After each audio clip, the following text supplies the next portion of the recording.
Welcome back to this session now. I hope you enjoyed the gallery walk. For those of you who don't know me, I'm Daniel Stadtmüller. I'm a team lead and senior policy advisor at the Global Shield / InsuResilience Secretariat.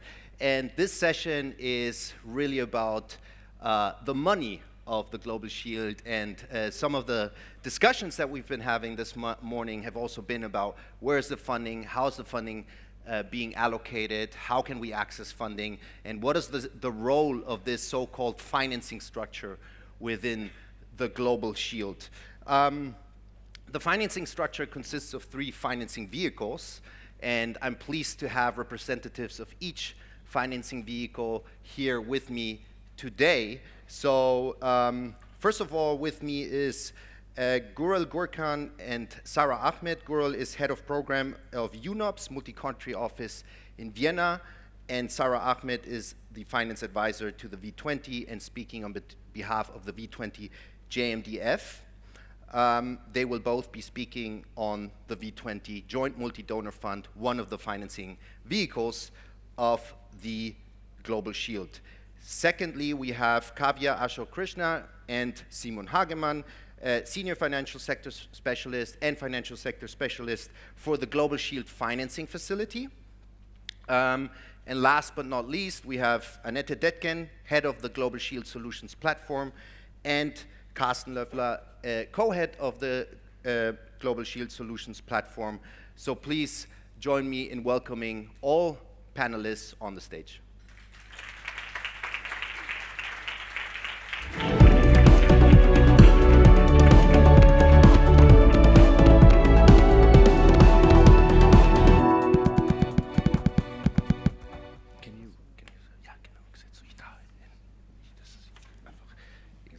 Yeah, like this, great.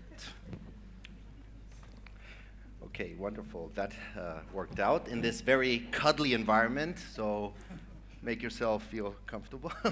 I think it's important before we go into the details of each financing vehicle that we take a step back and think about why do we need this financing structure and what is the role of this financing structure in the context of the Global Shield. So many of you will know the InsuResilience Global Partnership was founded end of 2017, and that's also the first time that this annual forum took place. And it amazes me to see so many faces today, which I also saw back then, in addition to so many new faces as well. And I think it's a reflection of our joint conviction that CDRFI can actually make a difference, both in terms of how vulnerable communities deal with disasters, how fast they can recover from disasters, but also how the international community can share risks more efficiently, more effectively, and more fairly. And we can measure this through our annual monitoring and evaluation towards the InsuResilience Vision 2025 targets. We saw this morning where we can see a growth in projects, a growth in risk capital being allocated, and a growth in beneficiaries amounting end of last year to 190 million. But we all agree that the impact could be much higher and that there is a lot of untapped potential.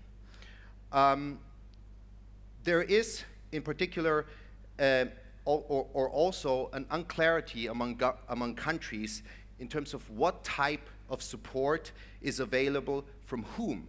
This mushrooming and growth of institutions has not led to clarity in terms of what are the different institutional offers, how to tie them into one coherent system of financial protection in alignment with national priorities, in alignment with the needs of vulnerable people, and without overburdening countries. And so this is a key factor for the establishment of the Global Shield financing structure and the Global Shield as a whole. It is to create one access point for countries to receive the support needed to expand financial protection, to tap into this potential across the institutional landscape, and to ideally bring all of this together into one cost-efficient package of disaster risk financing and financial protection. So in a way, the financing structure acts as a flexible financial intermediary between countries and their needs, and the vast marketplace of solutions and support offers. So for example, the financing structure, depending on building on the needs that have been identified in the in-country process, could fund or could channel funding to a multilateral development organization for technical assistance to scale up contingent financing linked to an adaptive social protection system, for example. It could fund product development by the private sector. It could fund the development and launch of a forecast-based financing instrument by a humanitarian agency, or it could provide a direct grant to the country for the payment of premiums for a sovereign risk transfer product. So, as you can see from today's panel, this financing structure consists of 3 financing vehicles, each with a distinct value proposition in terms of this ability to channel funding to countries in line with their needs. And with that, I would like to ask the GSSP colleagues first, Annette and Carsten, to present the value proposition and the setup of the GSSP. Thank you. The floor is yours. And please come up to the rostrum if you want.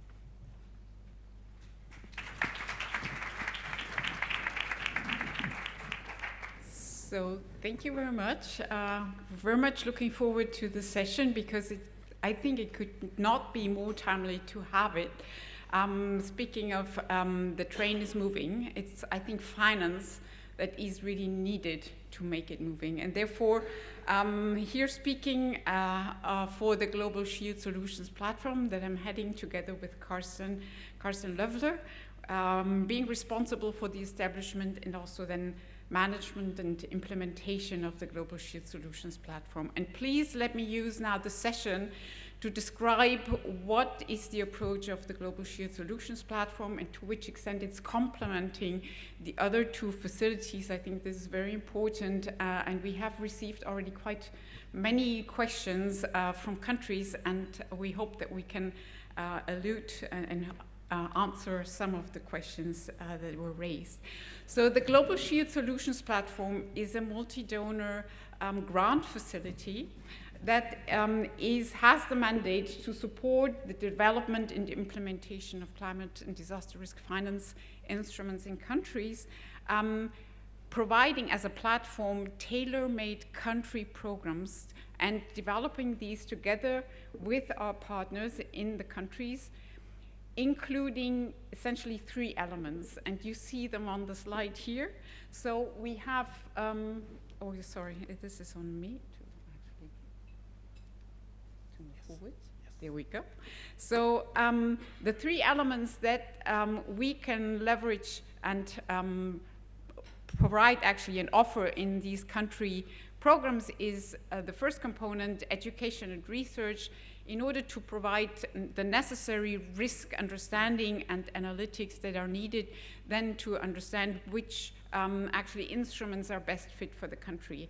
Second component that might be included is actually then also the support for concrete concepts and solutions to be developed for the country. And here we're speaking about a comprehensive program so that the products and instruments that they are aligned with the broader risk, disaster risk management in the country. I think this is very essential, and the learning that we have through the InsuResilience Global Partnership, that this embedding this, the CDRFI in these broader risk management strategies is very important. Third element that is supported is then actually the implementation support, and Daniel has mentioned it. This can be either premium subsidies, but it can also be broader delivery mechanisms that should be supported in order to make sure that the instruments then also achieve the impact that we expect to be seen. Now, we're very grateful for the support and that we have received from the governments of Denmark, France, and Germany, committing already more than 100 million euros to the Global Shield Solutions platform, and we're happy to see also interest from the European Commission. hopefully we are able to welcome them in the group of contributors by end of this year. Now, going further into the details, what is it actually, what the components encompass, I hand over to Carsten. Yeah. Thank you, Annette. Very good to get us started. Warm welcome and happy to be here with you this afternoon. It's a great opportunity to share about the Global Shield Solutions Platform. Let me outline here what is an overview about the many options that the Global Shield Solutions Platform has in its toolbox. When we look at it, you see on the left-hand side that's the first component, for instance, capacity building, research activities that can be fostered by the Global Shield Solutions Platform. The second component in the middle, we see product and solutions design measures that we will support under the GSSP. And to the right-hand side, then it gets really interesting. Premium support is one of the options, but as you can see, it's not the only one when it comes to implementation. In all of that, we apply a modular approach. What is very important, it's not kind of the full range that needs to be applied. It can be part of component 1, part of component 3 in any kind of composition. Important is that all of this is country-led and jointly developed. And this we can nicely see in the governance structure of the Global Shield Solutions Platform. We have in-country involvement on 2 levels. First, on a strategic level with the W20 Secretariat being represented on its strategic committee. And secondly, whenever we come to a country process, we have the respective country representative represented at the country steering committee, and that's exactly the place where decisions are going to be made. So it's a full involvement that is, has a high level, very high level of country inclusion. And what the decision-making tasks are, you can see on the slide. We have a small clock here ticking, so I need to go on. Here on this slide, I want to show one point, and this is to the lower part. You have seen the upper part already. Now, we build on our vast experience from implementing CDRFI solutions in the past, and we apply here, again, a competitive process with the aim of finding best fit solutions that are actually fit for purpose from the respective country perspective. Countries will co-decide, and this goes back to the previous slide, on what fits best and who is going to implement. And with that, Annette, back to you again. Thank you very much, Carsten. Carsten is too tall. So, yes, maybe just to point out, so to which extent is gender and social inclusion also an aspect that we look at under the Global Shield Solutions Platform. Maybe as a start, I would like to highlight that we're not looking for a few lighthouse projects on gender and social inclusion. It's more about mainstreaming.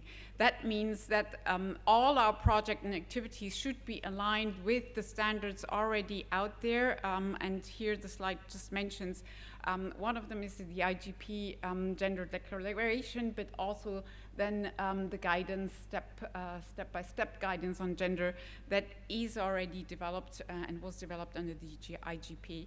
And so we have a gender expert in our team that makes sure that each of the activities and projects are screened against, first of all, assessment criteria that include also gender in equity and social inclusion, but then also assessing and doing the due diligence of the partners that are bringing forward that proposal, to which extent they are experienced and have capacity in implementing then these kind of policies. But looking at the slide, I asked myself why only we are speaking about that slide. I think it should not be here, because it's something that we are convinced is something that needs to be harmonized and standardized across the Global Shield, and therefore we're really happy to contribute then also on the Global Shield to develop a gender action plan and further guidance on how these aspects are to be developed and implemented in the projects under the Global Shield in general. So moving forward, just to bring it to the essential points that I would like you to take along when you think about the Global Shield Solutions platform and the three of them. Carsten has mentioned them. So first of all, the GSSP has a modular approach. It's something that we co-designed this program together with the country. So it's an inclusive approach in a way that we have the countries being in the governance, representing and taking the final decision on who is going to be the partner implementing the support, and also what kind of solution is to be selected. And here we take a competitive approach. It's really, we use the platform in order to open the different options to the country, and taking this competitive approach in order to find the best fit solution for the country. So these are the 3 points. I don't ask you tonight, but happy to welcome you at our launch event later on. We're very much looking forward to have all of you joining us after the session. But maybe just as an introduction and a short launch video that we have prepared, and I hope it's working. I would like the colleagues to start the video then. Thank you.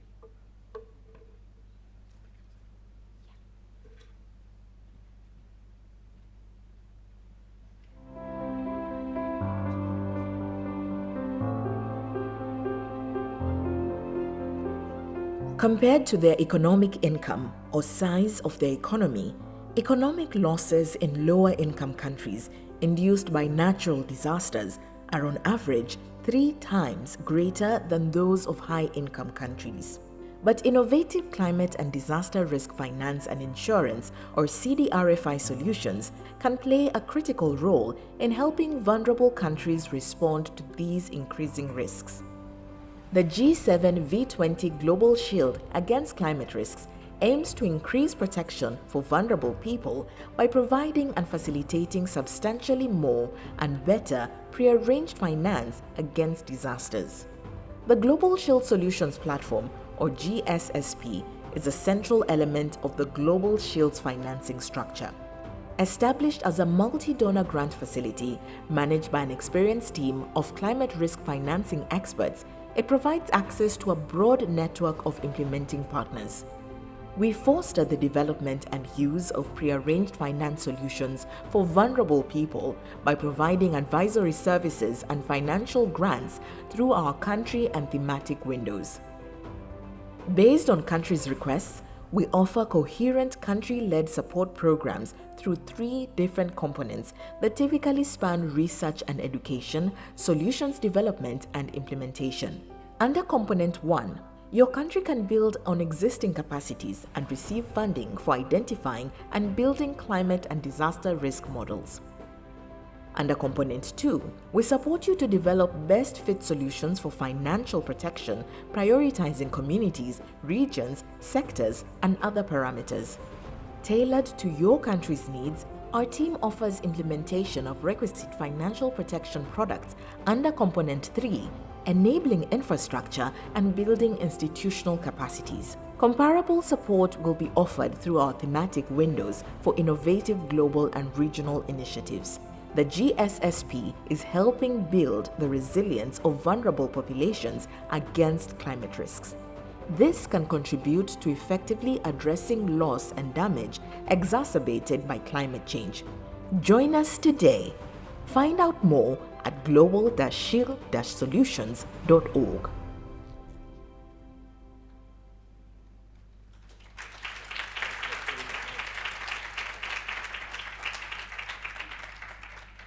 Wonderful. Thank you so much, Annette. And okay, here's the microphone. Thank you so much, Annette and Carsten, for this presentation. Just to make it clear, the expectation for the other financing vehicles is not to show a video now, so feel relieved. But next is our World Bank colleagues, Kavya and Simon, to tell us a little bit more about the Global Shield Financing Facility. Okay, wonderful. Yeah, thank you so much.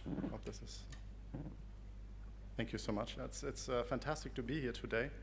the World Bank's been involved in this whole process with InsuResilience since 2015. InsuResilience, a global partnership since 2017, and now the Global Shield. And it's a very exciting process that the World Bank is fully committed to. World Bank management on the political scale, and our team and other World Bank teams obviously throughout, actually through implementation. And our main financing vehicle that we are proposing, the World Bank is proposing, is the Global Shield financing facility. So the Global Shield financing facility builds actually on a very strong track record of the Global Risk Financing Facility, which most of you probably know, which primarily has been providing co-financing for disaster risk finance components in World Bank operations globally. So all regions in the world, not just one financial instruments, but really ranging from sovereign risk transfer, such as insurance, cat bond in Jamaica, down to, let's say, contingency funds. Over the last 5 years, we've collected a lot of experience inside the World Bank and out on all kinds of innovations that we've piloted, including, for example, partial credit guarantee schemes and adaptive social protection in Malawi, Sierra Leone, and now, after years of groundwork through upscale mechanisms in the bank, in Uganda as well. So the way we work and the way the Global Risk Financing Facility has worked is very much demand-driven. So where the World Bank, under GRIF, where we saw huge country demand and country readiness to actually implement risk financing solutions, not some sort of upscale technical work, but really readiness for actually developing and sustainably implementing those solutions. And building on this experience, we are now launching, or we've just previously launched, the Global Shield Financing Facility. What's new in the Global Shield Financing Facility? Many people have been asking us. So the Global Shield Financing Facility will continue to provide grant financing or co-grant financing to World Bank projects, to countries who themselves also co-finance some of it through their own IDA and IBRD envelopes. So this is actually a huge commitment from those countries, because they're not just getting free money, they're using important own resources that are then matched in certain ways for IDA and IBRD countries. So we will continue to do that, but new is that we don't just work with World Bank projects, but we are working also through so-called transfer outs, so providing money to non-World Bank entities. This can be multilateral development banks, MDBs, or UN organizations. And actually, we are already doing this. So in terms of the train that needs to get running, we're actually already, let's say, full steam through the GRIF and now through the Global Shield Financing Facility. For example, we've provided a transfer out to the World Food Programme recently of $20 million, which then allows the World Food Programme to work on disaster risk financing in Africa, the Caribbean, Central America, and the Pacific, working with risk pools. So this is obviously a strong new component of what we're doing.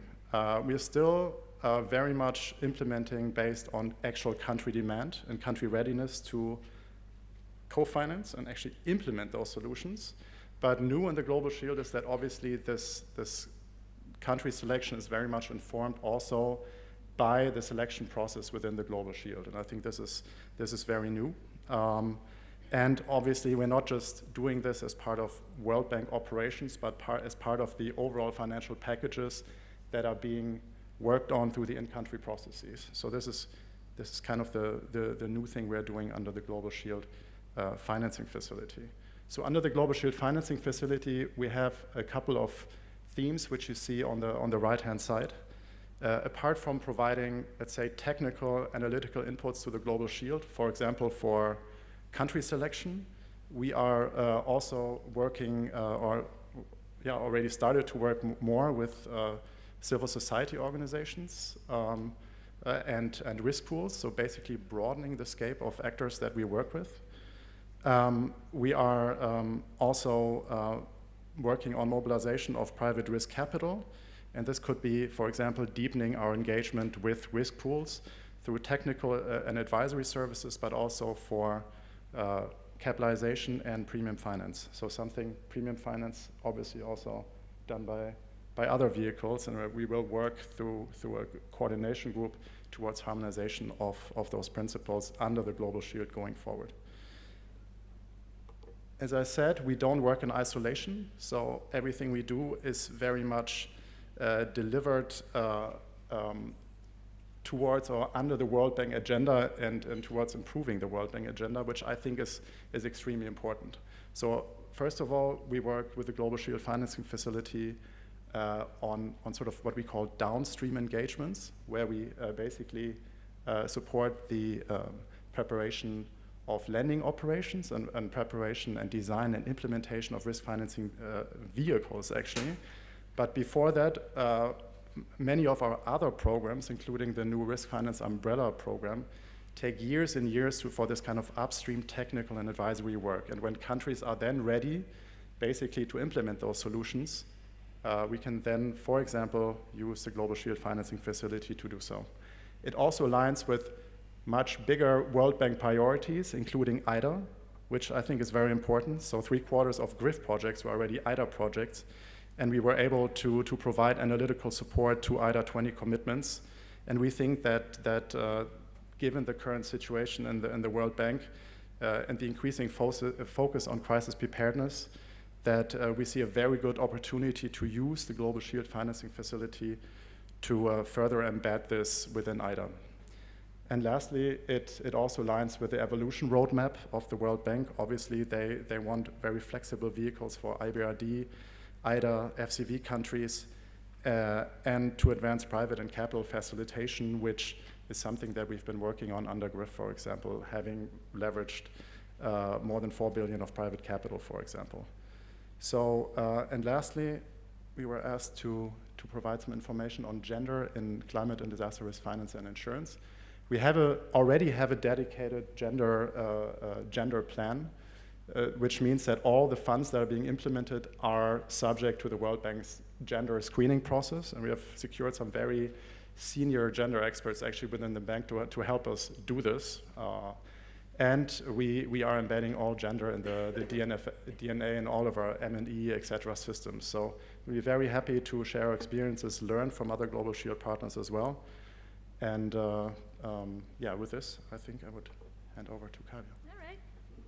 So thank you, Simon, for that very nice overview on what we do. And I know we've been talking quite conceptually since morning about how we coordinate with different partners, how we're protecting the most vulnerable, how we are working with World Bank processes. So I thought I'd put in front of you a short but very nice operation example of the DRIVE project, which we are doing in the Horn of Africa. And this project is very interesting because it's something we've all been speaking about since morning, right? Protecting the most vulnerable. So the focus of the project is to strengthen financial resilience for pastoralists against droughts, but it also has a secondary objective, which is to improve their inclusion in livestock value chains, that way ensuring sustainability of the project over time. Now, Simon spoke about how we're truly working with IDA processes and really trying to work with World Bank processes to ensure that the money stretches a long way. The total project financing for this through IDA grants is about more than 325 million, but the $28 million which came from the Global Risk Financing Facility, the previous avatar of the Global Shield Financing Facility, goes towards doing some very important technical work. It looks at pricing, it looks at connecting the public sector and the private sector to mobilize private capital. It looks at providing premium subsidies. I think almost 13 million of that goes towards premium subsidies, but the larger IDA grant does as well. So it's a lot of the stuff you were talking about, Daniel, about different kinds of projects that we can do with the Global Shield can do, and this is a nice operation example. It focuses on 4 countries, Djibouti, Ethiopia, Kenya, and Somalia, and it comes under the World Bank's larger Horn of Africa initiative. Now, this is a regional first project, and I know this is something we've also discussed since the beginning today. How do we ensure that we're actually giving solutions which matter to the people? How is it not going to, we don't want it to be one of those playing water pumps that Theo spoke about earlier today. So in this project, we are working with Zephyr, who is our implementing agency. And they were best placed because they are the local partner, they have the local knowledge, they're responsible for the stakeholder engagement, for fiduciary management. Basically, everything they bring expertise to, we work with them. What the World Bank team does is we support with capacity building for our government clients, and we do the other stuff, the analytics work, the partnership development. And we work very closely with them to truly engage them in this regional first approach. Lots of impact, but I'll go straight to key results, which is what does it matter? What does it all come to at the end, right? Through this project, it's very early stages, but already we have 1.6 million pastoralists who now have access to financial services. Through this project, we've already been able to mobilize $572 million in terms of private capital for this de-risking platform that the GRIF and now the Global Shield is supporting for the HOA project. We've been able to work with 2,500 pastoralist groups and indigenous groups and connect them to markets. This is the stuff. And we've been able to help with several trade facilitation measures. So that's just a very practical example of what we are doing with the financing and what kind of results and impact we can actually expect on the operational front. Before we wrap up our presentation for today, I know a lot of us have been speaking through several panels about how it's important to capacitate our clients, and we should talk a little bit about the capacity building initiatives we do through the World Bank. We have the Financial Protection Academy, which we've now been running for 8 years. During this time, we've trained 35,000 people in 10 languages across 125 plus countries. We have several courses available, specialized technical courses on analytics, trainings. We run an analytics seminar as part of the Global Shield financing facility. We also run a community of practice specifically focused on practitioners and government clients in the disaster risk financing area, and we have over 10,000 people in our community of practice, which is organically growing day by day. I love talking about this stuff, so if you want to know anything more about this, please find me either during the Q&A session or outside during cocktails, and I'd love to talk to you more. I will leave you with that, and that's very briefly about our team composition. Thank you. Thank you very much.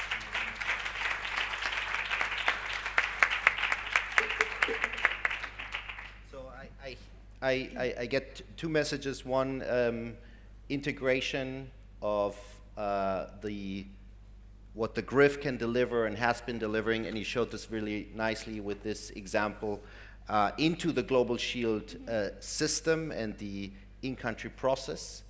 But also I get specifically with what kind of organizations you're able to work, how the transfer out system works, working with multilateral organizations, and this distinct value proposition that the GSFF can bring into the Global Shield process. Thank you very much for that.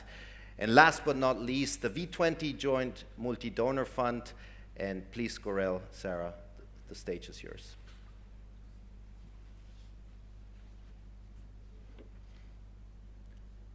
Hi, good afternoon. Pleasure to be joining you here today. My name is Güral Gürkan. I'm working with the United Nations Office for Project Services.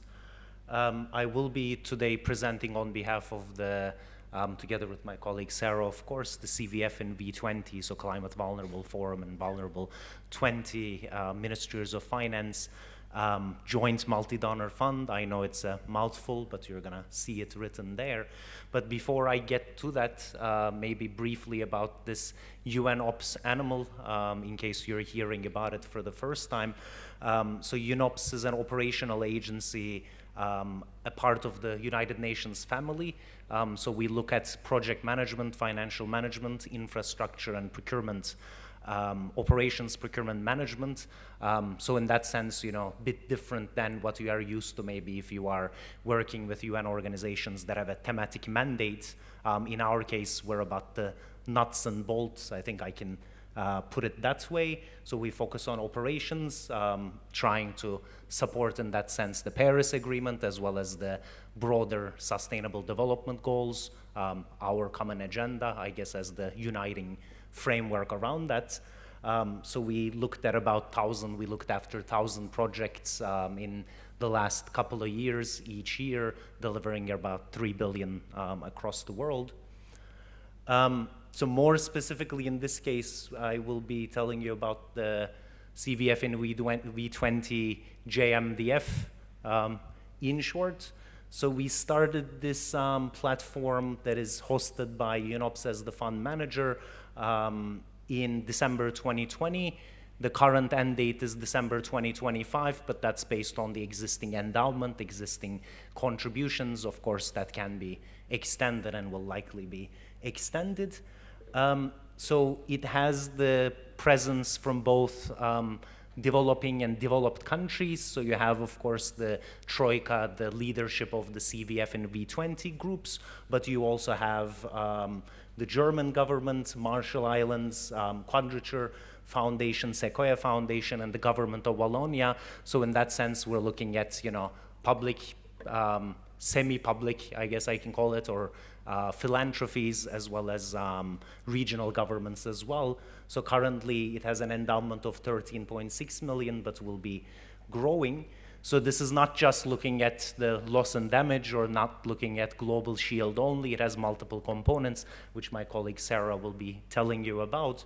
But overall, we're looking at, of course, reducing the threats posed by climate change, contributing to climate action with focus on vulnerabilities, and accelerating progress towards the Paris Agreement. I'm not going to bore you with all that, that you see on the table, but to say that on the panel. But essentially, we're working currently with UN organizations as well as some other international organizations. But these are the current implementing partners that is expected to grow and widen as well. And we are either, going with the selection through the donors or competitive selection, so similar to what some of our colleagues are doing. We also have an implementing partner team, implementing coordination team, to have one platform for coordination purposes. So looking at ensuring that there is flow of information and overall coordination, so not everybody is, pulling on different strings, so to speak. Again, not going to, read everything on the screen, but just give you the idea how this is all governed, because it does sound, rather as a complex, setup. So we have a fund board that has the representation of the CVF V20 leadership, but also the other donors. We have the involvement from UNFCCC, but since it focuses on technical assistance and capacity development, we also have UNITAR colleagues represented there. We have UNOPS providing the financial management function. There is a technical secretariat that Sarah is working as a part of. And then we have, as I mentioned, the other implementing partners who are supporting us with specific activities. And last but not least, there's also an expert group to keep us all aligned. And on that note, I will hand over to Sarah. Thank you. Thank you, Gurel. Okay, so now you know about the trust fund of the CVF and the V20. And now I'll be presenting on the window that is probably what everyone wants to hear about relating to the Global Shield. So to start, Honorable Kokofu, who opened this session, mentioned that the countries are now 58. And so this is just a map to show where they all reside.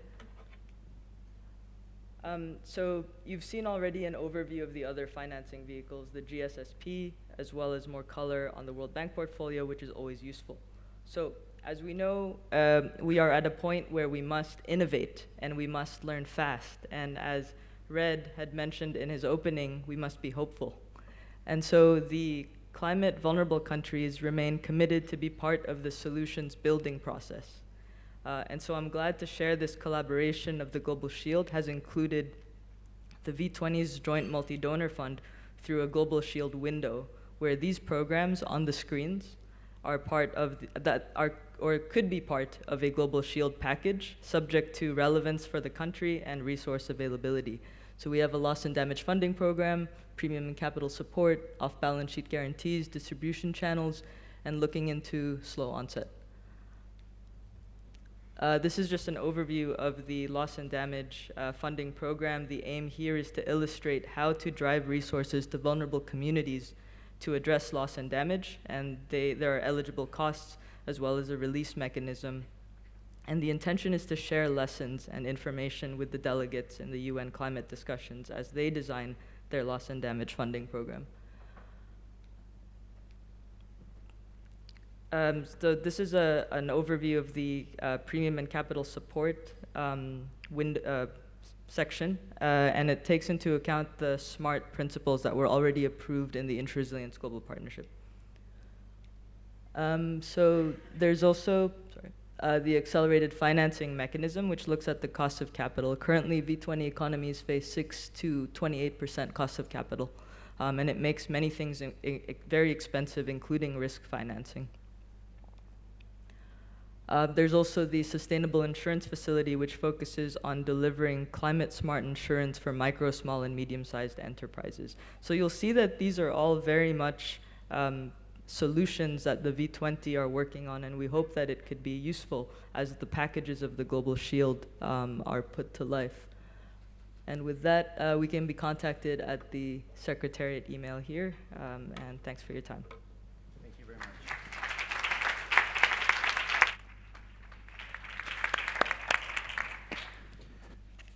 Thank you very much for all the great presentations.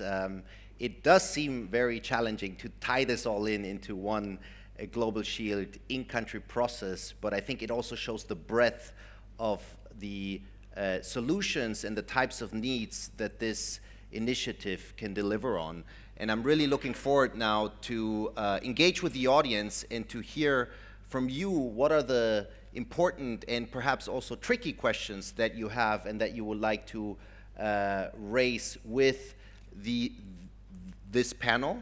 And I'm also looking at Leah and Ines, who I think are monitoring the chat and may already have a couple of questions from the online audience. But let me first see who is raising their hands, and we have Guillermo here who can pass around the mic. And Dylan, you're raising your hand, please.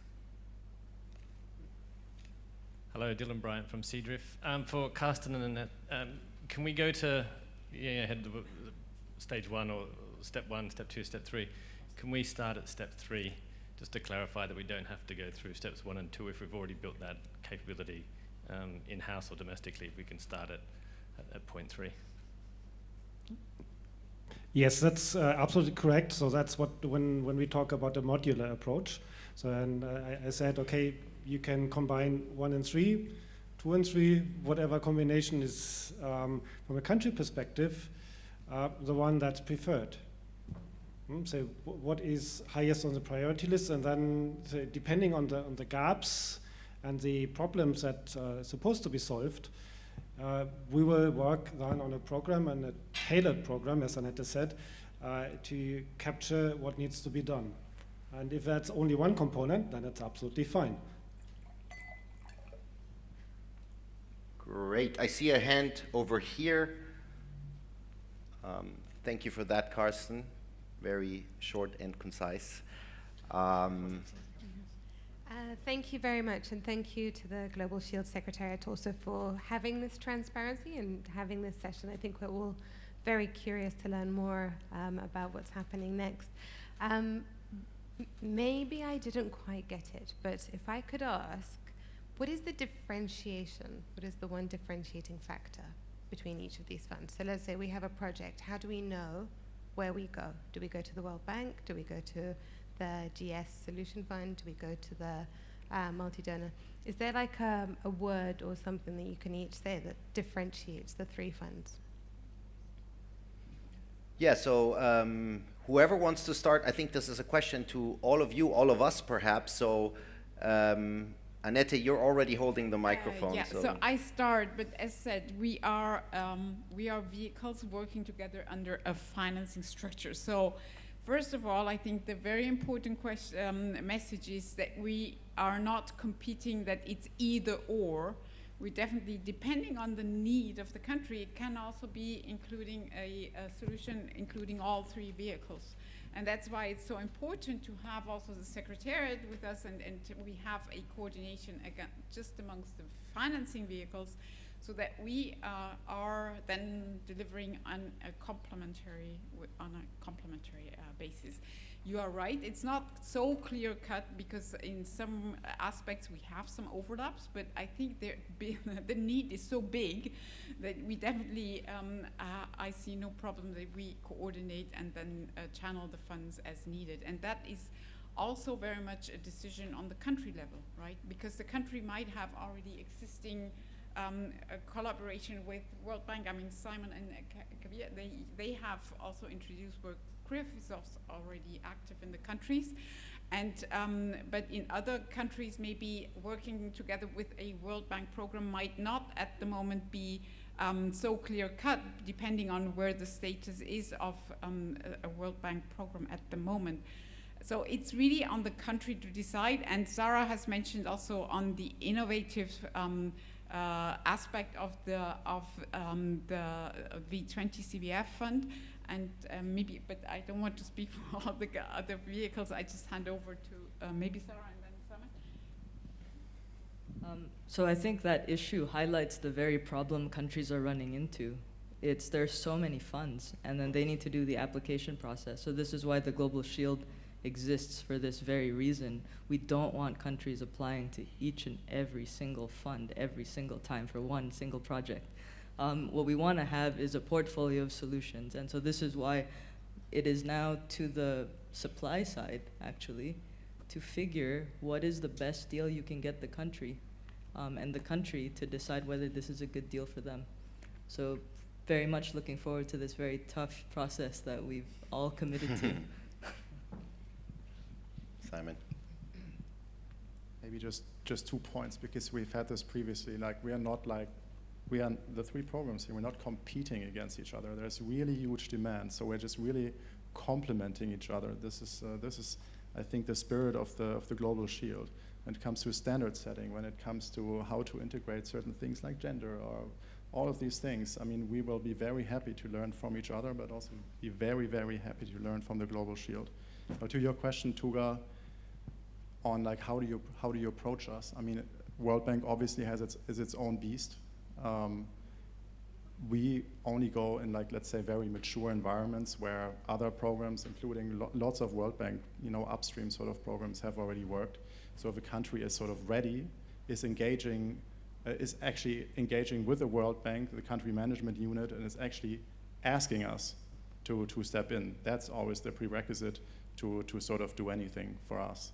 So that's how it basically works for the World Bank. So it's not just like some loose, maybe we can do something and then we get 100 million lending or so. I mean, there basically needs to be clear-cut country demand.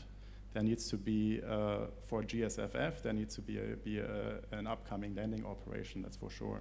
So there needs to be, there are a lot of, let's say, prerequisites to get these large chunks of funding. Yeah?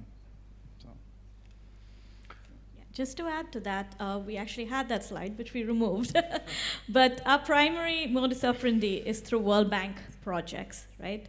With the GSFF, that is how we engage with countries. So it's a pretty clear-cut, I think, difference already. Of course, there are all other different pieces which are very complementary, as Annette said, but this, I think, is what it is. And as Simon explained in his presentation, part of this value-added proposition is the fact that we're able to leverage other World Bank resources, other World Bank processes. And HOA was a really good example because it was a huge project, right? $325+ million, and this one component was adding something which was so critical in the project. So I think that's a good differentiation. Thank you.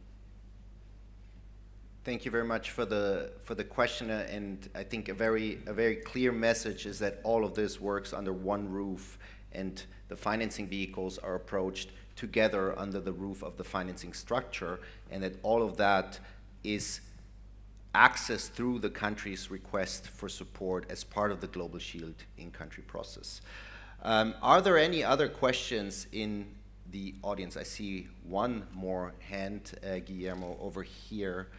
I think it's the fourth row. Please.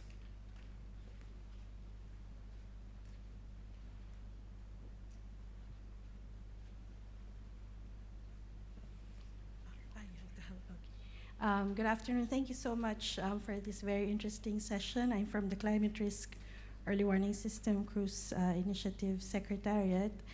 So my question would be more on the practicalities of coordinating at least among the three financing vehicles that were presented here. Like, for instance, do you share like a pipeline list, or do you have any like regular coordination on what's happening in this country? What are you supporting to make sure there are no overlaps, or what are still the gaps that maybe this funding vehicle could finance? And so just more on the how, on the coordination. Thank you.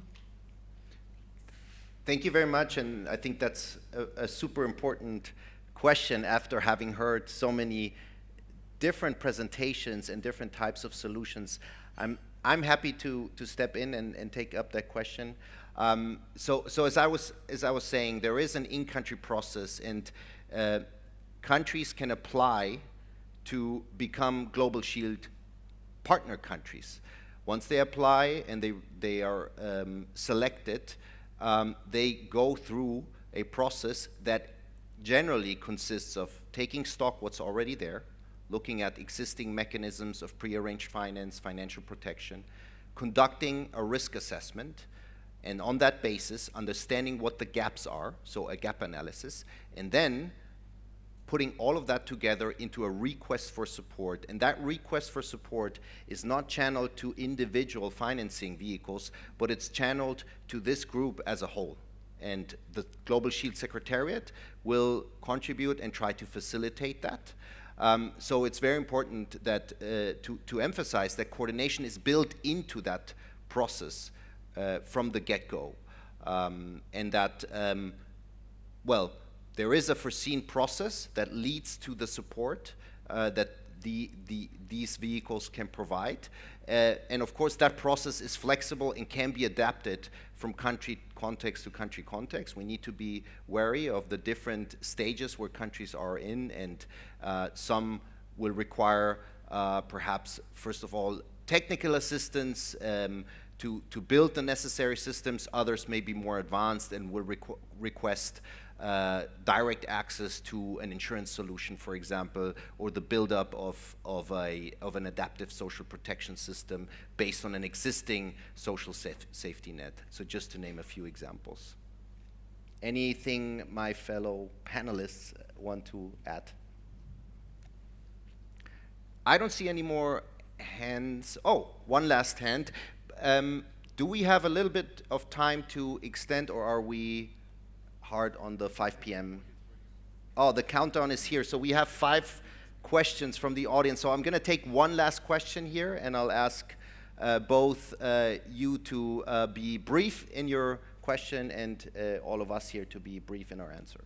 Okay, thank you. My name is Amit. My question is, under the Global Shield Secretariat, what are the mechanisms or how do you plan to ensure that there is adequate capacity on the counterpart within the so-called country process, that they actually really do understand what it means to have access to different instruments, as opposed to it being a box ticked? Yeah, we had an in-country process, there were some consultations, which I know I've been part of many of those processes. So again, repeating the question, how would the Global Shield ensure that there is actually a good understanding of what all these instruments means or might mean for the country, both at the government level as well as for local implementation beyond government systems? Thank you. Annette, I saw you nodding, and I think you may have an idea for a quick answer here, perhaps? Yes, thank you very much for the question. Actually, I think all of us can answer it.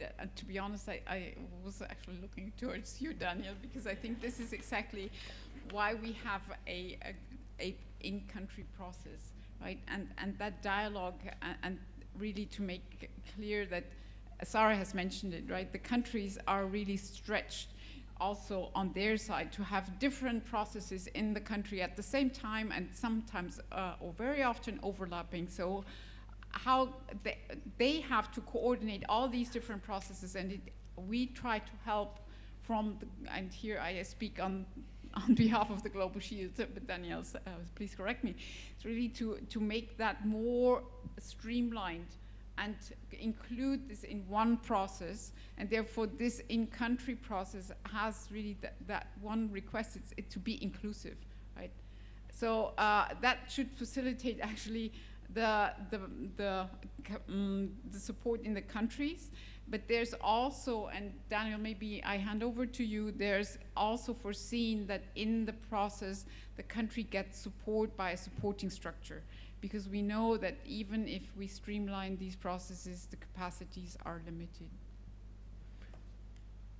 Thank you, Annette. Yes, and you've actually already said it. I mean, the process that is required to identify the needs is and will be supported by a in-country coordination structure within the country that can work very closely with the government focal point, with the lead agency, to go through this process, identify the needs, and then submit the request to the financing structure.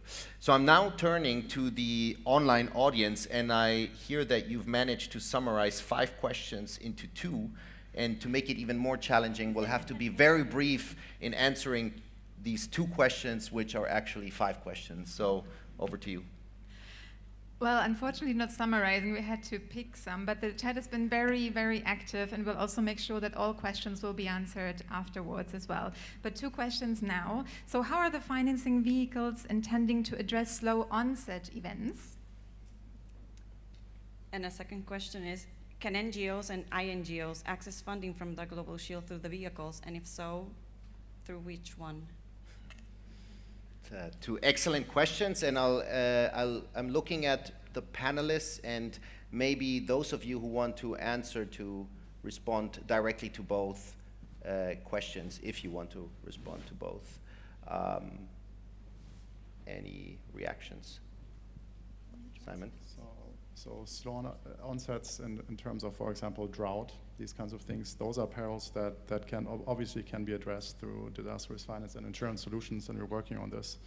So in short, yes, depending on the peril you're talking about.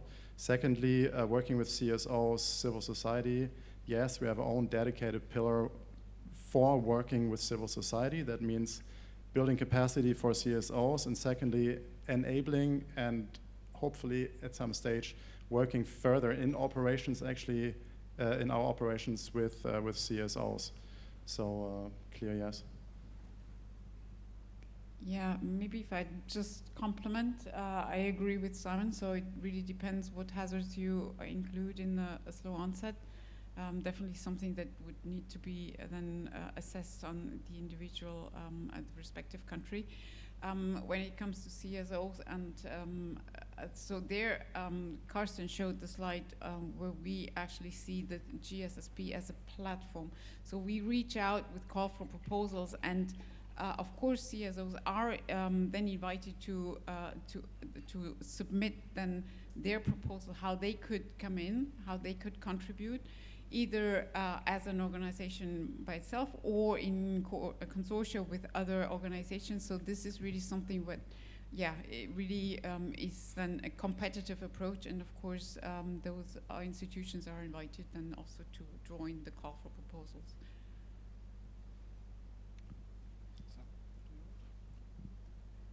Yes, so on slow onset, we have, that's part of the work program of the CVFE 20 window.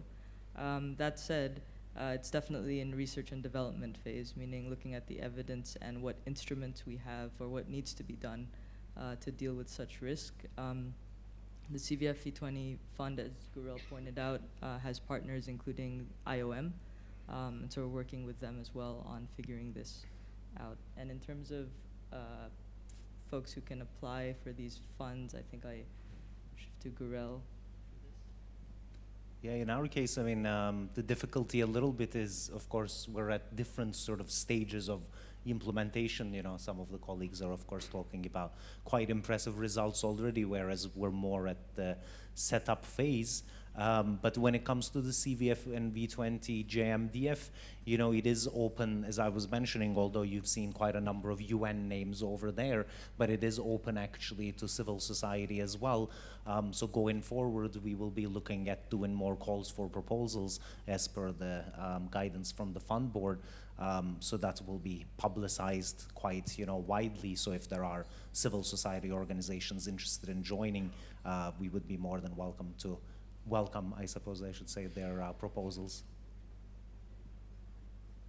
Thank you very much for these answers and for really showing the breadth and diversity of different support offers, solutions that the Global Shield can provide. And thank you also to the audience for your contribution and for tuning into this session. And I now hand back to Minu for the further event. Thank you very much.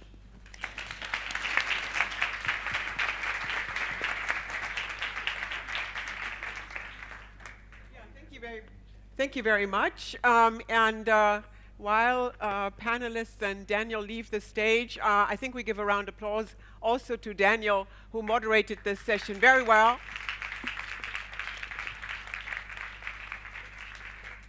60 minutes of packed information. Thank you very much. Next, the next big thing on our agenda is to look at the work of the InsuResilience Global Partnership and the Global Shield through a gender lens. And the session is called Unlocking a More Equitable Future, Snapshot of Existing Gender-Smart Practices in CDRFI Programs. I will hand over to Katherine Miles to moderate this session, but before you jump on the stage, allow me to introduce you, Katherine.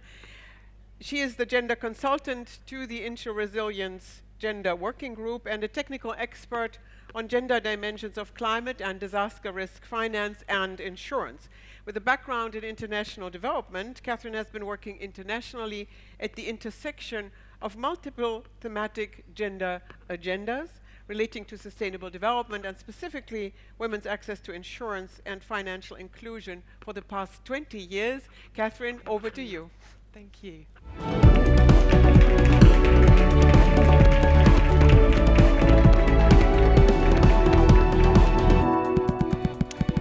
So thank you very much, everybody. I think we've got a few other people to join me on the stage, so if you start making your way up now, then that would be great. Thank you. Super.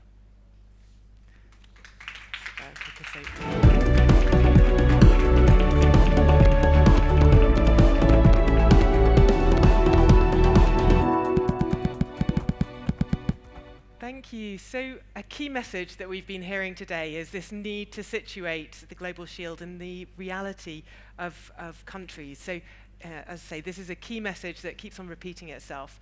But the reality that we know, and we're all too familiar with, is that there are very specific gender contexts in all of the different countries that Global Shield is going to be working in, and gender inequalities there. And this have implications and can influence access and use and the benefits from different insurance instruments. And so that means gender-smart approaches are going to be really important to CDRFI and will be critical to delivering on the objectives of the Global Shield. But what are existing gender approaches? So that's what we're going to learn about today from our panelists. So we're joined here by Tuga Alaskari from UNDP.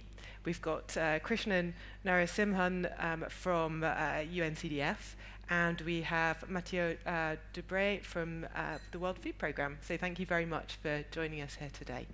So all three entities were working with us and participating in the InsuResilience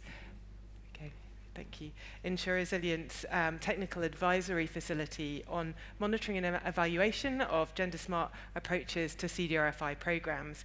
And the Technical Advisory Facility has been working to support and scale up the practical application of knowledge on these sorts of gender smart approaches to CDRFI solutions. And that's through one-to-one sort of tailored technical advisory support from the IGP Gender Centre of Excellence. And I think you can see outside some of the guidance notes that we've been drawing on for that. So with this in mind, and to sort of understand more about the existing approaches that can inform these future practices, I'm going to go in turn to each of you and just ask very briefly, 4 to 5 minutes, a question to each. So starting with Tuga, in terms of your focus on risk financing, what are you doing to ensure really a consistent approach to implementing this and implementing your gender commitment as well through your risk financing work? And what support has the technical advisory facility provided you to support with that, and specifically related to your theory of change and your results framework? So over to you. Thank you. Absolutely, thank you. And thank you to the InsuResilience Centre of Excellence on Gender Smart Solutions for offering the technical advisory facility. In my previous role, I had the pleasure of being the lead of the InsuResilience Centre of Excellence on Gender Smart Solutions. And while we were working with Katherine and many members of the InsuResilience Secretariat, we spoke to across maybe over 40 members of the partnership to try and understand what the barriers were for integrating gender.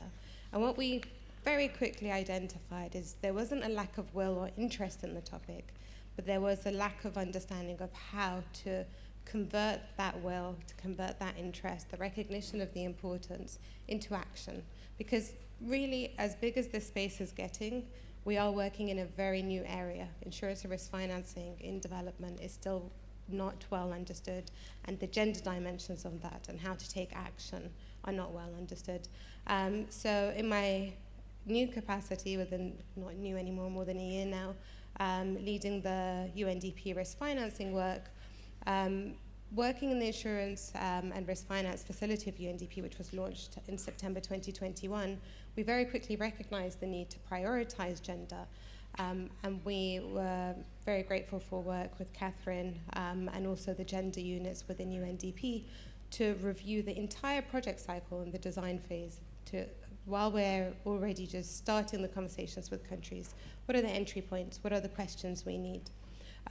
We also looked at the diagnostics, which is a very important step in all our work. In every country we work in, the first thing we do is we commission a diagnostic study to understand the context of risk in the country, the context of insurance, the existing programs, the governance and policy of risk in the country, and generally what the insurance market trends are.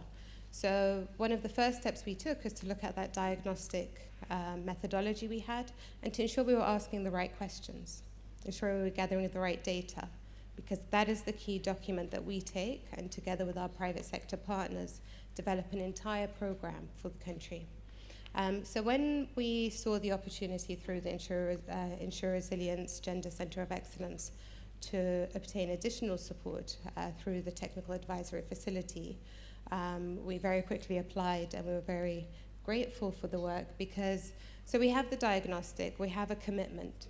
We've got guidance that's been sent out to all our country offices that guide them step by step, looking at the insurance and risk finance dimensions of our work and the entry points.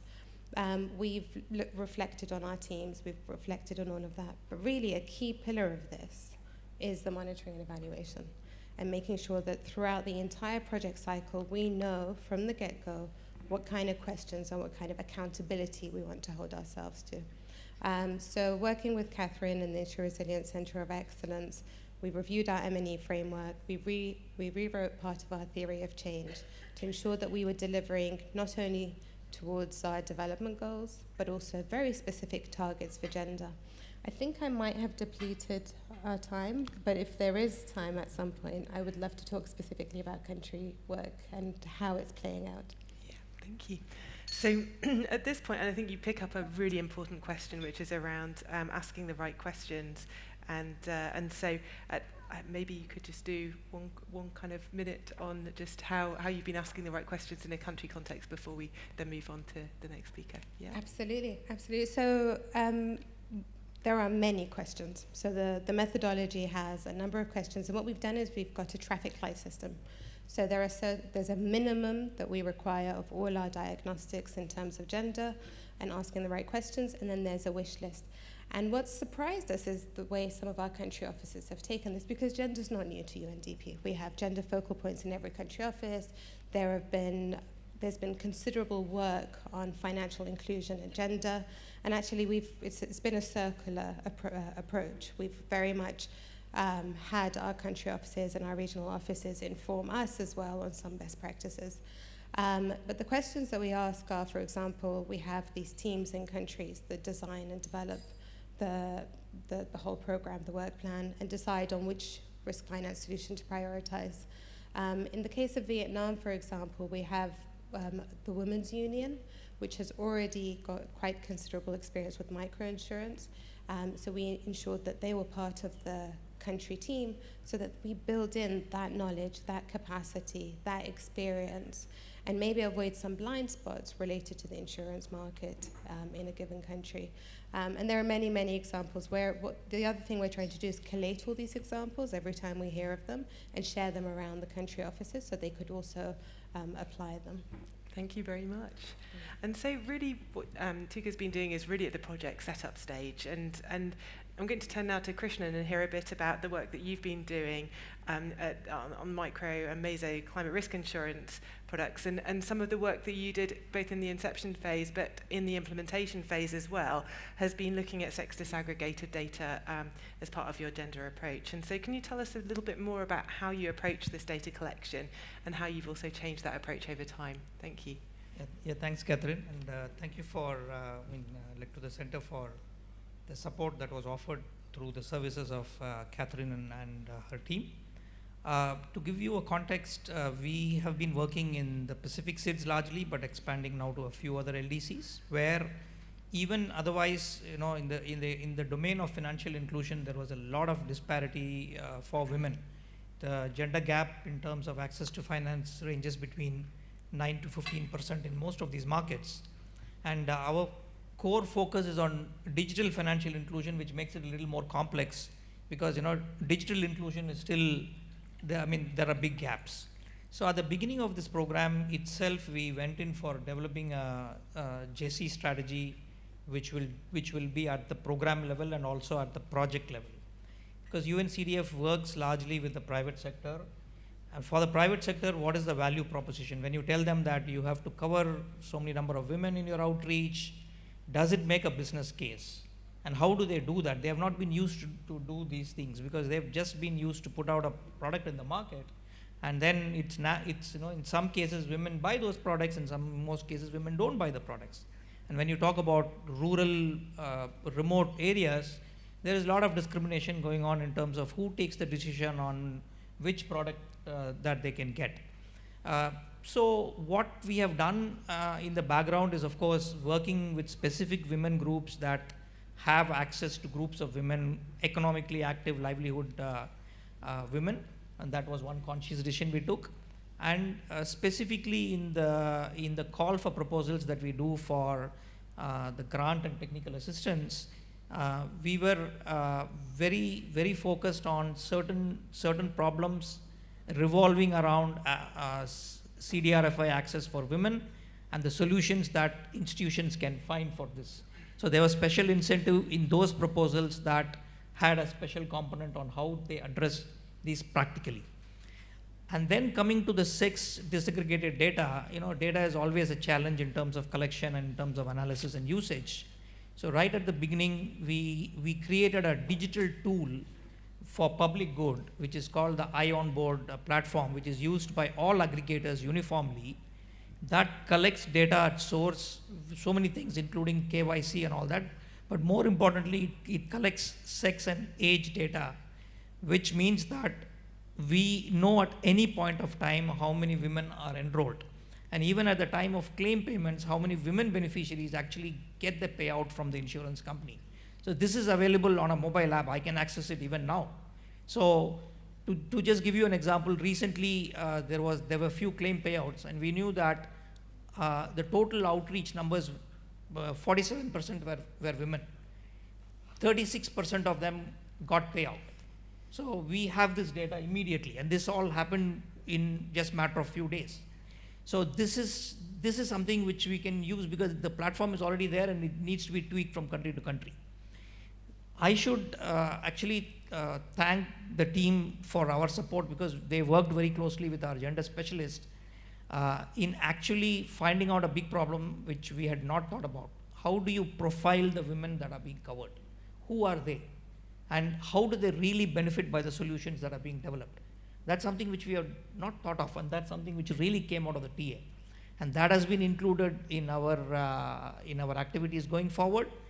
And the theory of change and the results measurement framework which we had for the global program, that was also vetted by the team and very valuable inputs came, and that has been accepted, and that's now seen as a very good model for going forward. Thank you, Krishnan. Thanks. So yeah, the two aspects there, and it's around how you need to invest in the data systems up front to make sure you're able to collect this sex disaggregated data, but also look at the data of who your distribution partners are and see what the gender breakdown of that is at the start when you're deciding who you're going to partner with. So that's critical. And now, turning now to Krishnan. Yeah. So the language which we speak to private sector is, we tell them that don't see women as a segment, they are half the market, or sometimes even more than half the market. So don't see them as a segment, see them as half your market size. That's the language we speak, and they listen. Thank you. So measuring impact of the actual product itself and the benefits it's had is really crucial to understanding whether it's had the intended impact in terms of building resilience. And I know at the World Food Programme you've been doing a lot of work around this as well. So Mathieu, if you could maybe elaborate on the gender approaches you've been taking to measure this impact and what you're looking at differently as well now as a result of some of this work. Thanks. You. So I actually wanted to start with the portrait of one of our beneficiaries who received an earlier response through the ARC replica payout that was mentioned a little bit earlier. So it's in Mali, with Atouma Diawara. She's 75, she's a widow, lives in southern Mali, with one of her daughters-in-law. Her sons have had to migrate to other regions to find some work and ensure food security for the household, but she still very actively works in the fields and grows okra and niebe. And due to the drought in 2021, where we actually received 7.1 million from the African Risk Capacity, we implemented the response. And, well, her direct impact is that she could not sell her production, she could only use it for food, for self-consumption. And we made like cash transfers, and from that, she was able to feed her family, but also purchase a solar panel and the battery, which also gave her some lights at night, which I think is quite important. So I thought it was interesting to start with this first, so that we're putting like, the end beneficiaries, that's exactly for them that we are working. 9 minutes, I have 9 minutes. So we work on two levels, directly with the communities under a resilience building program, which is called R4, and on that, we're particularly targeting the situations of women-headed households, and also girls living in rural areas, of course, and we're trying to strengthen their food security, their capacity to directly decide what they are going to do with the payouts, but also to develop their financial inclusion, as Krishna was explaining. What we've seen is that in 10 years, we've had actually a positive impact on their food security, on their decision making, and on their financial autonomy. And for that, they're receiving like a package which includes risk reduction, insurance, definitely, but also like the VSLA, Village Saving and Loan groups, so that they can increase their capacity to absorb the shocks and invest themselves. And they're engaging in different climate adaptation activities, such as vegetable gardens, but also small trade. On the macro side, which is more like to finance the early response, it's quite different. What we mainly do is food assistance through cash or through food distribution, but also nutrition support to pregnant and lactating women. And we're also like supporting young children. So typically in Mali, again, that same response, we had about 160,000 people who received direct food assistance through cash mainly, but also 20,000 children and women, and the children were between 6 to 23 months, and we provided nutrition support there. So I'm not going to explain what Tuga explained very nicely about the package, which we're really very thankful for that, because I think it was very interesting. But I wanted to share some of the lessons that came out of this work. So we have still a lot of improvement to do, but I think we have a good basis anyways. So designing program content and educational material with female farmers in mind. Recognizing the gender gap. Applying gender lens in all program phases, so not only the design, but also when we're actually implementing and distributing the payouts. Increasing access and use of quality bundled financial services, so not only insurance, for inclusive economic growth, poverty reduction, and food security. Ensuring response plans are designed with the adapted need of women in mind to ensure support after a climate-related disaster is provided to the affected women, and strengthening data collection. Because even if we do have, I thought, quite good data collection, I'm actually also realizing the gap in terms of data, and so we need to definitely improve that aspect as well. Thank you.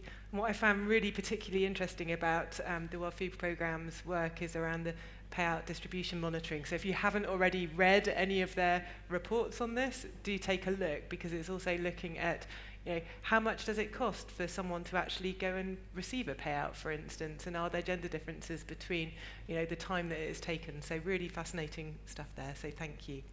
Now, I'd like to say a big thank you to our panellists today here, and I'm about to pass over to Sven, who's joined us on stage, so thank you. But before I do, I really just want to touch on a couple of points. One is that gender-smart practices are evolving and strengthening, and we've got existing approaches out there already, so you can learn from each other, and we can replicate the good practices that already exist.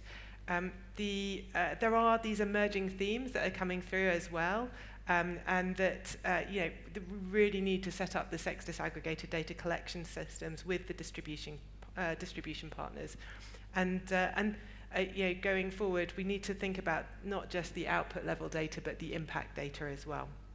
So all of these practices are going to be able to inform what's feasible under the Global Shield, so do take a look. In the autumn, we're going to be, as the technical advisory facility, be able to share more insights around the current work that we're doing, and we're going to be also opening a third window of this in July time, which is going to focus on gender smart investing in CDRFI programs. So keep an eye on that.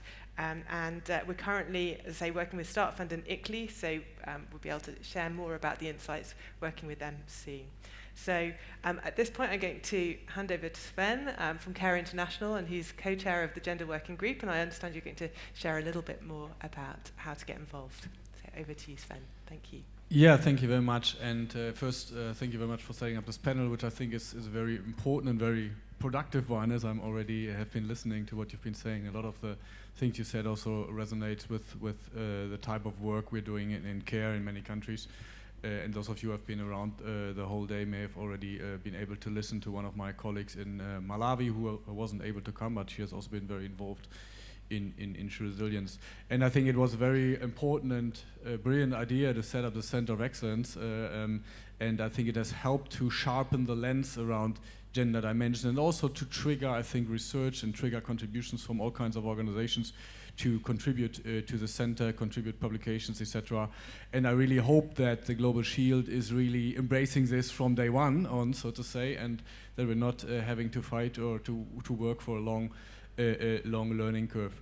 We've been involved in the InsuResilience since 2017, I think, but have been happy to be co-chairs of the gender working group in InsuResilience. I'm sharing that work also with a colleague from Madagascar, and who unfortunately is not able to be here. But I think it has become an important space to bring organizations, mostly around the virtual table, so to say, but really keep each other up to speed on new ideas, new developments, new research that's happening, and I think it has been quite fruitful over the last years. And I don't know the modalities or technicalities, but I expect that this work will also continue under the Global Shield, and I hope we can draw many lessons, bring lessons into the country coordinating processes collectively as a community, but also draw new lessons from that when it comes to really implementing the next steps of approaches. So I think there are opportunities. I think if you probably reach out to the website or get to the Secretariat, you'll be informed, you'll be connected with the gender working group. Finally, maybe just final perspectives from us as CARE. I think a lot of important things have been mentioned here. It's about really starting at the scratch, so to say, when it comes to analysis. What are the climate risks that communities and women in communities particular facing, where this has to be part and parcel in the very early analysis, but also what are the tools needed, what are the approaches needed in different sectors where women play a particular role, whether it's health, whether it's agriculture, etc. But of course, it's also about decision making, and whether it's on the national level, it's local level, international level. Very important to strengthen the voice of women, particularly through women participating. But I think that's also a learning curve from our work at CARE and elsewhere. Fighting for gender equality is not a fight which can be left to women alone. And so we also have some particular work, for example, how to engage men and boys in certain contexts in understanding how to promote gender equality. And it's also about creating the spaces, and that comes down to community level, but even on other levels, where you have both the interactions, let's say, among all of us, but where you also are able to provide the spaces for women alone, because you often have these power imbalances, right? When it comes to asking questions, you may get different answers if everyone is in the room, the heads of community, or if it's women talking among themselves in a VSLA or other tools. So I think it's important that we really apply everywhere this differentiated approach and really step this up. And I think then we will also see much better results, both from insurance approaches, but also from payouts through social protection mechanisms, which need to be targeted and which we need to step up, and different forms of finance. So maybe I just leave it with that and hand back to you, and thank you very much again for this panel and the opportunity. Thank you very much, Sven. At this point, I'd just like to say thank you, and do look at the Centre of Excellence for more information on any of the resources we've got. So thank you very much today.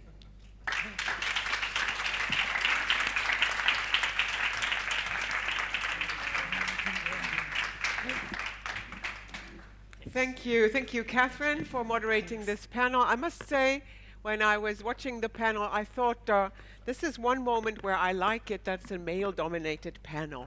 So on gender issues, and as Sven was saying, this is not just women's issues, but you demonstrated that very well. So thank you very much for the information and the discussion and sharing what the Center of Excellence is doing and will be doing.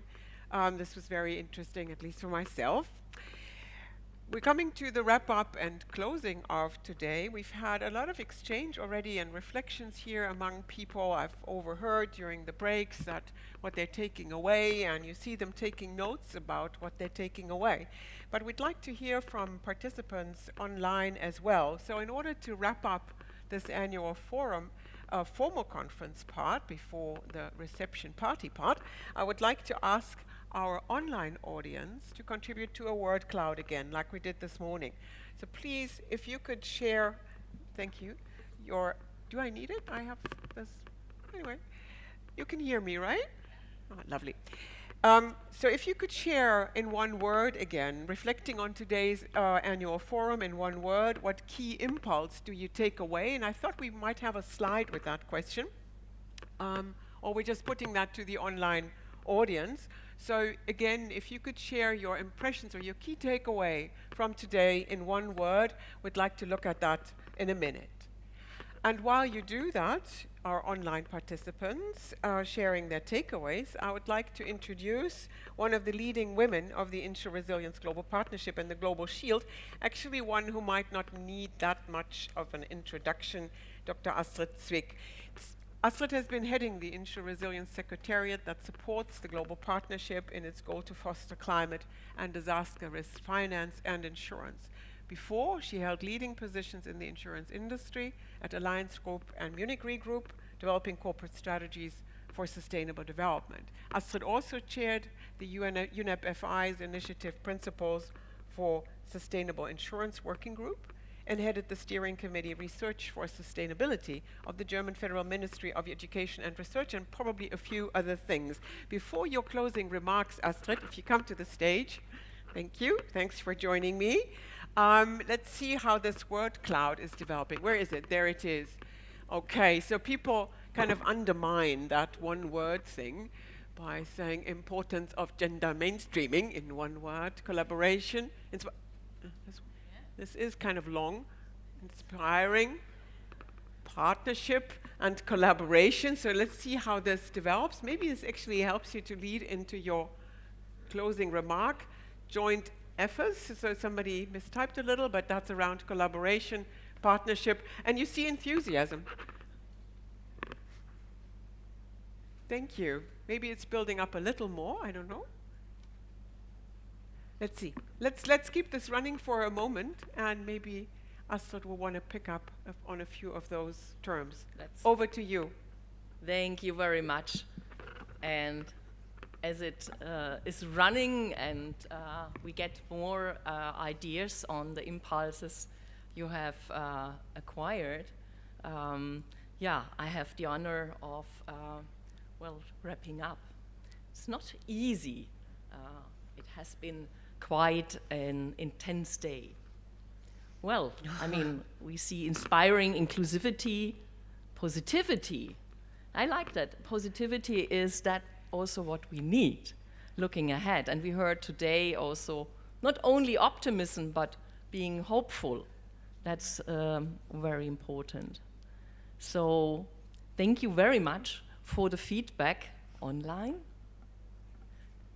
Well, dear audience, distinguished panelists and speakers in the room and online, we had really inspiring discussions.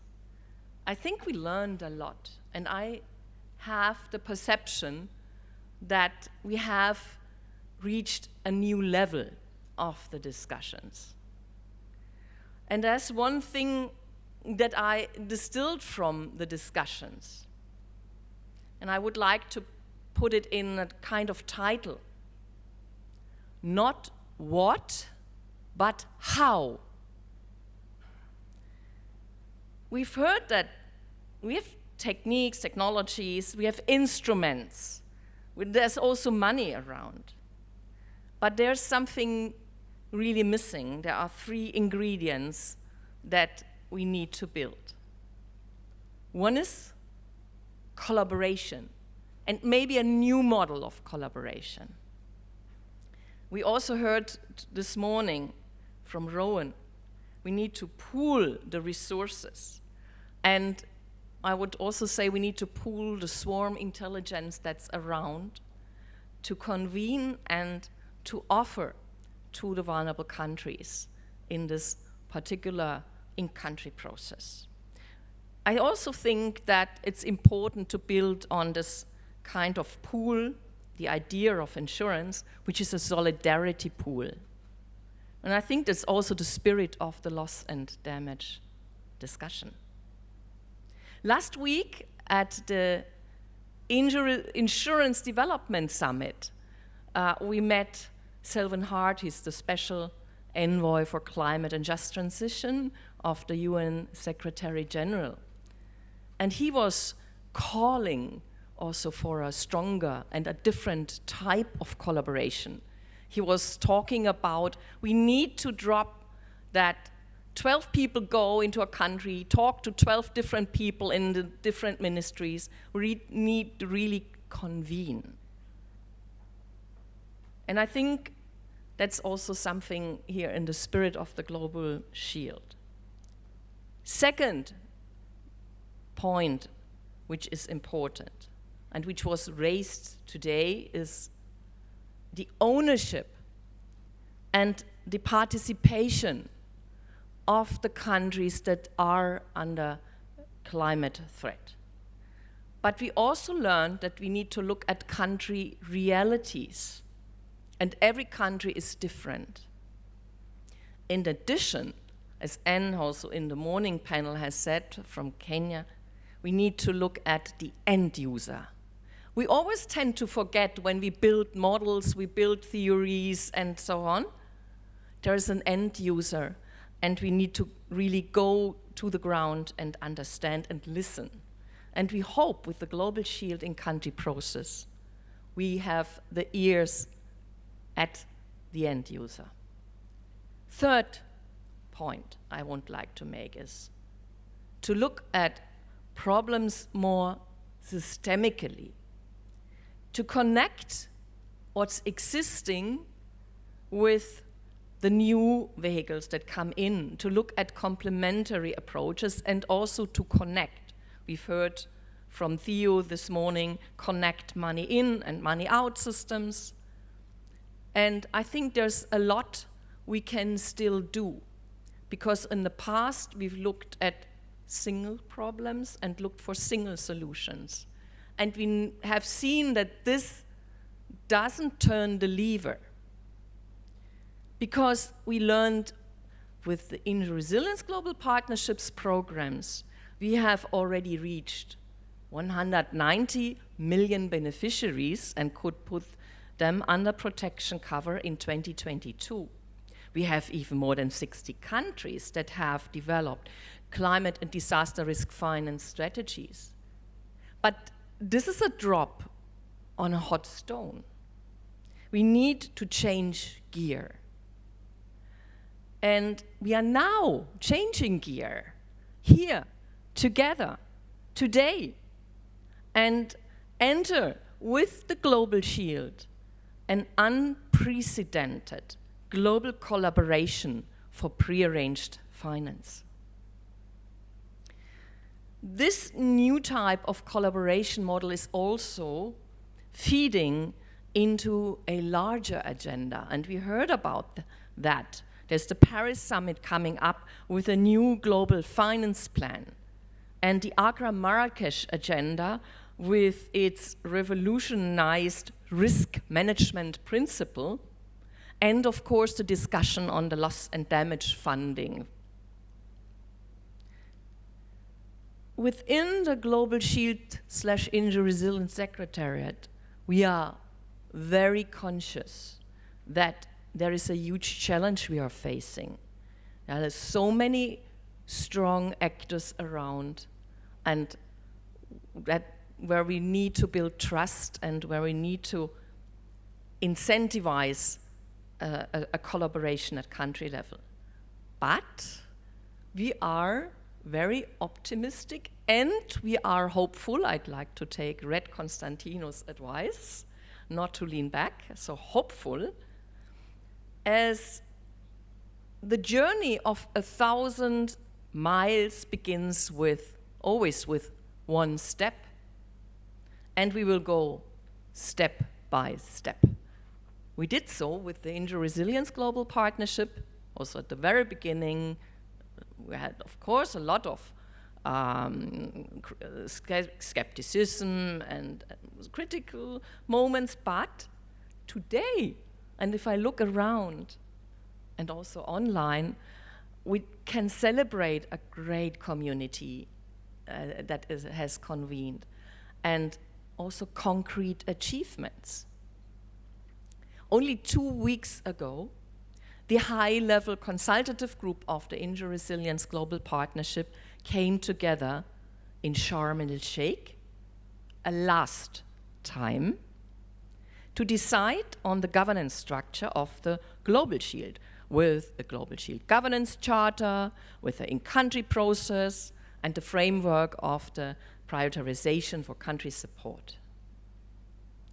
And before COP28, we will see the new Global Shield board being inaugurated.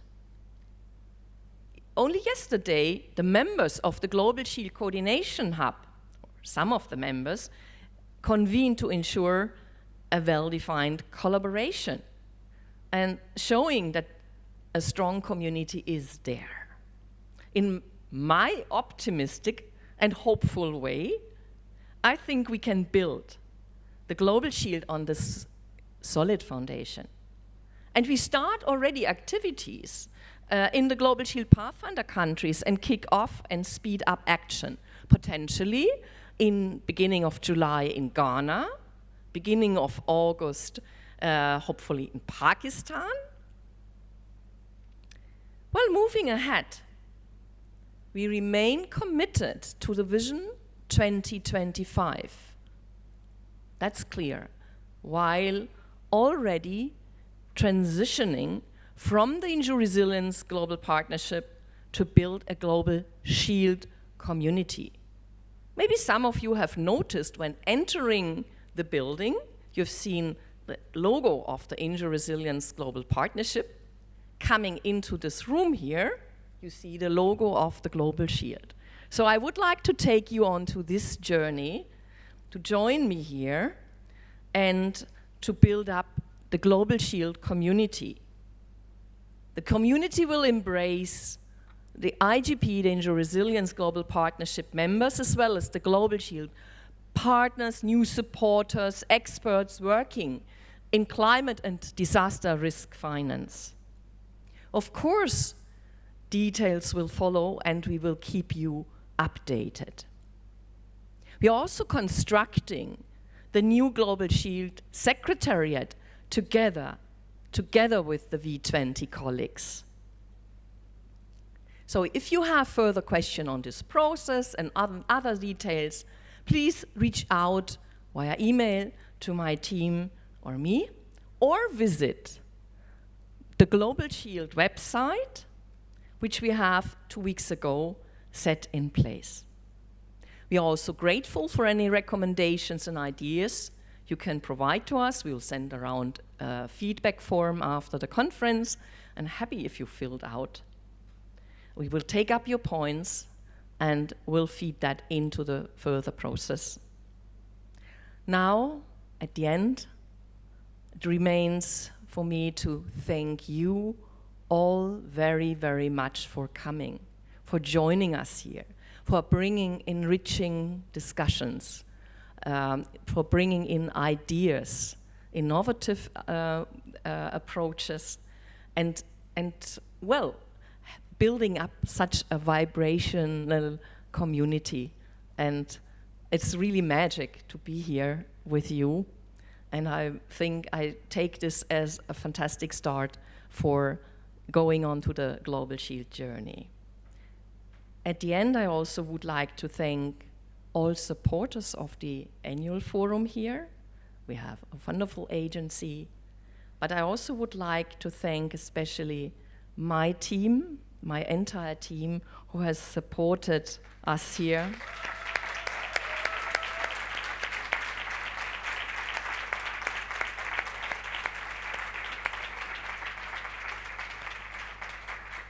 Mentioning in particular Jonathan, who did a big chunk of the work in the back, but also Michelle here in the front, who has supported.